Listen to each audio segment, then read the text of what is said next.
y que por tanto sea más susceptible de ser persuadido por nosotros. Veo que llevo ya, creo que ya más de una hora dando el coñazo y creo que por tanto va siendo hora de ir cerrando este capítulo. Quiero, por supuesto, animaros a que estudiéis el tema de la persuasión, que creo que es un aspecto esencial en nuestro trabajo, que muchas veces queda fuera de los manuales de tratamiento, guías clínicas, etcétera, y que nos demos cuenta de que tan importante como hacer un buen análisis funcional, tan importante como es conocer diferentes técnicas y diferentes modelos terapéuticos, es importante entender cómo funciona nuestro lenguaje y cómo utilizar nuestro lenguaje de una forma más persuasiva. Necesariamente he tenido que ser muy breve, condensado y simplificado muchísimas cosas, pero confío en que vaya a resultar interesante y quedo a vuestra disposición. Ya sabéis dónde encontrarme por redes y lo que sea para cualquier duda que queráis hacer o, por supuesto, vía los chicos de Psicoflix, a los que envío un abrazo muy grande, a los que agradezco la oportunidad de haber impartido este webinar para vosotros. Y bueno, por mi parte, nada más. Os dejo también en la presentación algunas obras de referencia que pueden ser útiles. No he puesto mi libro, aunque también os lo recomiendo porque compramos la burra, porque ya que me parece que era un canteo. Y en estos libros también encontraréis a su vez referencias a los estudios, papers, investigaciones que sustentan todo esto que os acabo de contar. Y por mi parte, eso es todo. Muchas gracias y espero que nos volvamos a ver muy prontito. Bueno, te aplaudo yo porque si no, un poco de audiencia. Y te agradecemos tu tiempo por dedicarnos, además, un fragmento de ti, porque al final cuando uno hace un libro es una parte, es casi biográfico, ¿no? Lo que cuenta y creo que resume un poco tus investigaciones por el mundo de la empresa, por el mundo también más clínico y es muy interesante para todos los ámbitos además, no solo al ámbito aplicado, sino al ámbito de la vida cotidiana. Yo te quería preguntar si te has inspirado en la negociación con rehenes con tu trabajo personal en casa con tu hija. Hay bastante que aprender de negociar con niños, ¿eh? Hay bastante, porque los niños tienen unas cosas, serie de cosas, una de ellas que son muy asertivos, y los niños se andan con muy pocas chorradas para decirte lo que quieren y lo que no quieren. Y lo segundo es que además los niños tienen un sentimiento de justicia bastante desarrollado, con lo cual persuadirle a veces de que tienen que aceptar ciertas cosas que no son justas es muy, muy complicado. A los niños no les gusta un pelo esto de tener limitaciones. Y luego además, por supuesto, hay que tener en cuenta que una de mis hijas, la más pequeña, es que pasa absolutamente de todo, con lo cual, pues esto es un poco como intentar negociar con el Joker, ¿no? Pero bueno, estamos intentando ver si la podemos encauzar para que no acabe siendo una supervillana y no tengamos que ir a llevarle bocadillo a la cárcel. ¿Cuáles son las aplicaciones? Tengo alguna pregunta que Sí, hacerte. adelante, ¿Cuáles son, adelante. cuáles son las aplicaciones que crees tú que pueden ser más útiles en el mundo de la psicoterapia? Además, por ejemplo, has hablado de los cumplidos, que a mí me parece muy interesante, sobre todo cuando se habla de escucha activa o de habilidades terapéuticas, es como, ¿qué es la escucha activa? ¿O qué es un cumplido? Es algo como bastante nebuloso y si tratamos de operativizarlo en términos del aprendizaje, pues lo podemos denominar como intercambio de refuerzo positivo, de reforzamiento positivo. Sí, yo un cumplido lo definiría como una verbalización que tiene como objeto elicitar una respuesta afectiva positiva en el otro. Normalmente mediante una descripción positiva de una conducta que el otro ha realizado. De ahí viene la importancia, por ejemplo, de que a la hora de hacer cumplidos, el cumplido sea concreto, sea específico, que se refiera muchas veces más al esfuerzo que al resultado, porque muchas veces en los consultantes lo que vamos a querer es reforzar el intento de llevar a cabo una determinada pauta o un determinado ejercicio terapéutico más que el resultado que puede ser a veces favorable o no. Entonces, lo de los cumplidos además es interesante porque cuando leí esta investigación, el experimento original es muy gracioso. Se hizo en los años 60, 70, el paper original luego se ha replicado, pero el original es divertido de leer. Claro, en una época más machista, más diferente, se basaba todo en típico escena de mujer que se le rompe el coche y necesita que venga un hombre a arreglar el coche, ¿vale? Ya sé que esto da toda la jerna, pero bueno, que eran los años 60.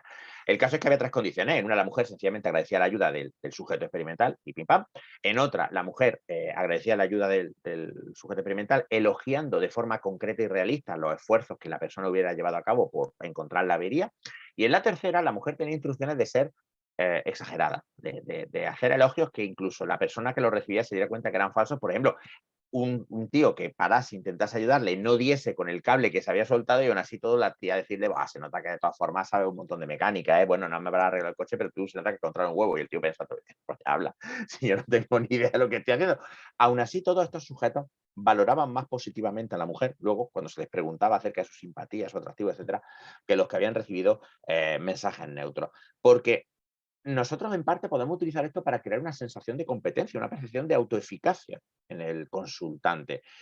Por tanto, yo creo que es una herramienta que muchas veces dejamos pasar porque a lo mejor solo reforzamos determinados resultados, cuando, por ejemplo, una persona realiza ciertas tareas o cuando hace verbalizaciones que nos parece que son positivas y las reforzamos en la propia consulta, pero creo que hablar en otros aspectos o buscar otros aspectos que elogiar puede darle al paciente una sensación mayor de autoeficacia global, en más ámbitos fuera de las tareas específicas de la consulta. No digo con esto que tengamos que estar todo el día dándole cera a los pacientes y untándole de mantequilla, pero creo que es bueno que intentemos mantener una comunicación muy positiva con nuestros consultantes.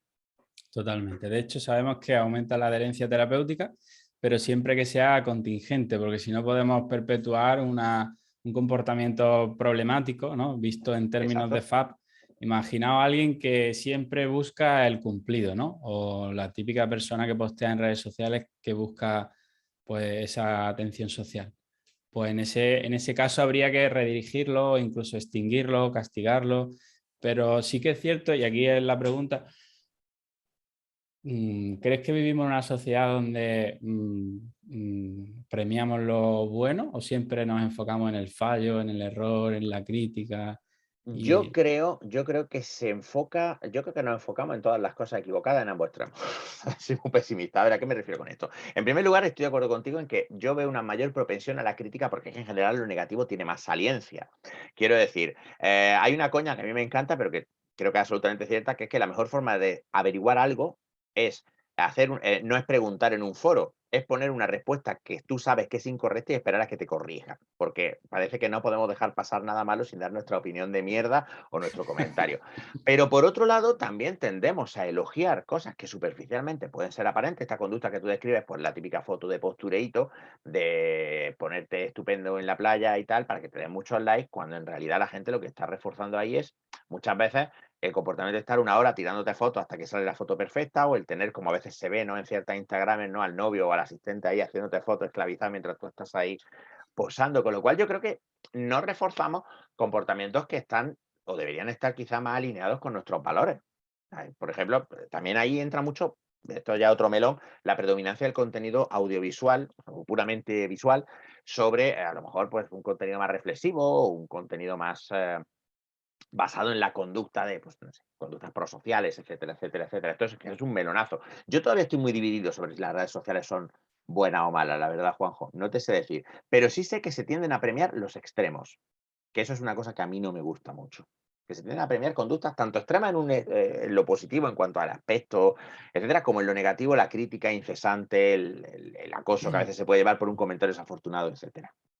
exactamente, de hecho tú mencionas que cuando los medios dan bola a un bulo, al final lo que estamos haciendo es amplificarlo y lo que habría que hacer es que no salga nada relacionado con Efectivamente. De hecho, una cosa que Cialdini describe y que ocurrió en la pandemia es que en la cobertura mediática de los casos de incumplimiento de las normas debilita el cumplimiento de las normas, porque en el momento en el que tú tienes la percepción, Juanjo, de que mucha gente está saltándose la norma, debido al argumento de la presión social, tú te sientes impulsado a saltarte la norma, porque claro, no vas a ser tú el único gilipollas que lleve mascarilla si nadie más la lleva. Entonces, el a qué prestamos atención se vuelve esencial porque gobierna nuestra conducta de una forma mucho más fuerte de lo que pensamos. Por ejemplo, este ámbito del seguimiento de normas en base a la presión social. Y creo que muchas veces, de nuevo, se le da altavoz, se le da bola, se le da atención a cosas muy, muy, muy equivocadas que no deberíamos darle. Muy bien, pues nada, la última pregunta que te voy a hacer, ¿qué es lo más importante para ti de tu libro? Si pudieras Yo decir, Yo creo que la parte en la que más mimo, más cuidado he puesto es en la primera, en los principios, porque si tú entiendes bien estos 6 principios y cómo se aplican, todo lo demás viene mucho más rodado. Sobre todo creo, y una cosa que es importante, es el uso defensivo de este conocimiento. O sea, cuando yo saqué este libro, Juanjo, mi idea no era solo ayudar a la gente a ser más persuasiva. Y de hecho, además, el libro está plagado, no es un libro sobre engaño ni mentira, es un libro que está plagado de usos positivos de la persuasión. Sino que yo lo que quiero es que las personas que lo lean sean más conscientes de cómo funcionan estos mecanismos, porque eso te da la oportunidad de identificarlos y de elegir, de discriminar si quieres o no seguir ese patrón de conducta, por decirlo un poco más en términos nuestros, en vez de automáticamente seguir por la conducta que te propone el persuasor, sobre todo para defenderte de los usos poco éticos, de los usos deshonestos de la persuasión, porque hay veces que la persuasión es buena para ti, hay veces que hay gente que te intenta persuadir de cosas que son buenas. Yo lo que quiero es que te des cuenta de cuándo están usando según qué estrategia para que tú puedas elegir seguirlas o no. Y además, una cosa que me decían hace poco una de mis alumnas en clase de negociación, decía, es que Ramón, cuando ves esto, ya no puedes dejar de verlo. O sea, una vez que esto te das cuenta, ya no puedes dejar de verlo en la publicidad, en las redes sociales, en tus interacciones con la gente, en todas partes. Pues yo creo que todos persuadimos y todos usamos estas técnicas, pero creo que es mucho mejor cuando sabemos lo que estamos haciendo. Del mismo modo que es mucho mejor entender los efectos de la conducta verbal, volviendo al tema de FAB, ¿no? Los efectos de la conducta del terapeuta en la interacción. Es mucho mejor saber lo que estás haciendo que hacerlo bien, aunque sea intuitivamente. Perfecto. Pues creo que has dejado un camino abierto para que las personas exploren estos fenómenos y que puedan aplicarlo a su vida y nada, de aquí hacemos un llamamiento al reforzamiento positivo. No, no os dejéis llevar por las redes sociales y te vemos pronto, ¿verdad? Claro Tengo que sí, ganas el día de 22 de verte, julio, el día 22 de julio estaré por Málaga si todavía me queréis. que nos echemos una risa y estemos allí Echaremos un ratico bueno. presencial. Muy bien, campeón. Pues nada, muchísimas gracias por todo y te mandamos un abrazo enorme. Otro de vuelta. Un placer.